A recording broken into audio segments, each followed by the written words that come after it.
Mr. Speaker, I'll withdraw my point of order and rise in opposition to the motion to recommit. The reservation is withdrawn and the gentleman is recognized for 5 minutes. Thank you, Mr. Speaker. I want to talk for just a moment as colleagues, not as Republicans or Democrats, not as members of the majority or the minority, but colleagues who are blessed to serve in the United States House of Representatives, the People's House, with all the tradition, with all the history, with all the laws that have been passed, with all the lives that have been impacted. I want us to talk as colleagues because our foundational document gave us, as the House, unique powers and responsibilities. We run every 2 years because they intended for us to be closest to the people. The President was given different duties and powers. The President was given the duty to take care that the laws be faithfully executed. So my question, Mr. Speaker, is what does that mean to you? That the laws be faithfully executed.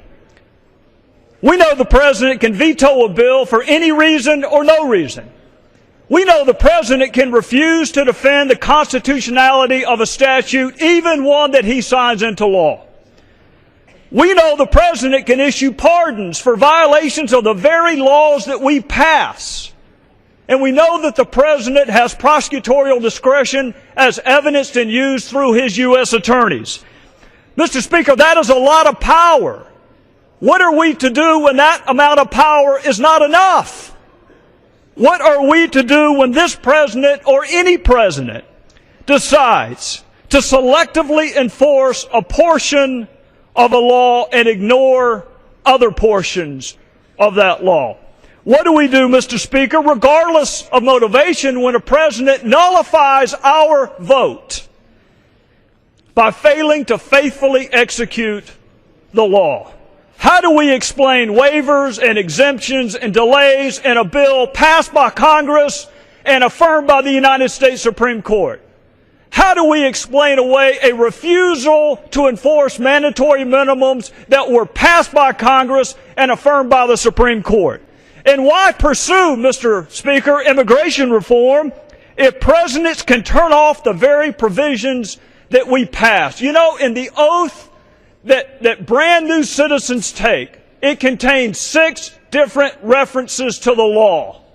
If it's good enough for us to ask brand new citizens to affirm their devotion to the law, is it too much to ask that the President do the same? If a president can change some laws, can he change all laws? Can he change election laws? Can he change discrimination laws? Are there any laws under your theory that he actually has to enforce? What is our recourse, Mr. Speaker? What is our remedy? Some would argue the framers gave us the power of the purse and the power of impeachment, but Mr. Speaker, those are punishments, those are not remedies. What is the remedy if we want the executive to enforce our work?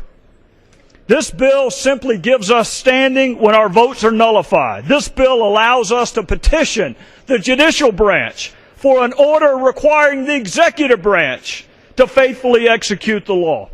Mr. Speaker, we are not held in high public esteem right now. Maybe members of Congress would be respected more if we respected ourselves enough to require that when we pass something, it be treated as law.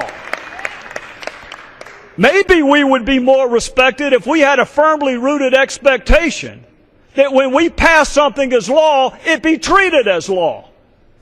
Maybe we would be more respected if we put down party labels and a desire to keep or retain or acquire gavels and picked up the history, the tradition, and the honor of this, the People's House. Mr. Speaker, the House of Representatives does not exist to pass suggestions. We do not exist to pass ideas. We make law. And while you are free to stand and clap when any president comes into this hallowed chamber and promises to do it with or without you, I will never stand and clap when any president, no matter whether he's your party or mine, promises to make us a constitutional anomaly and an afterthought. We make law.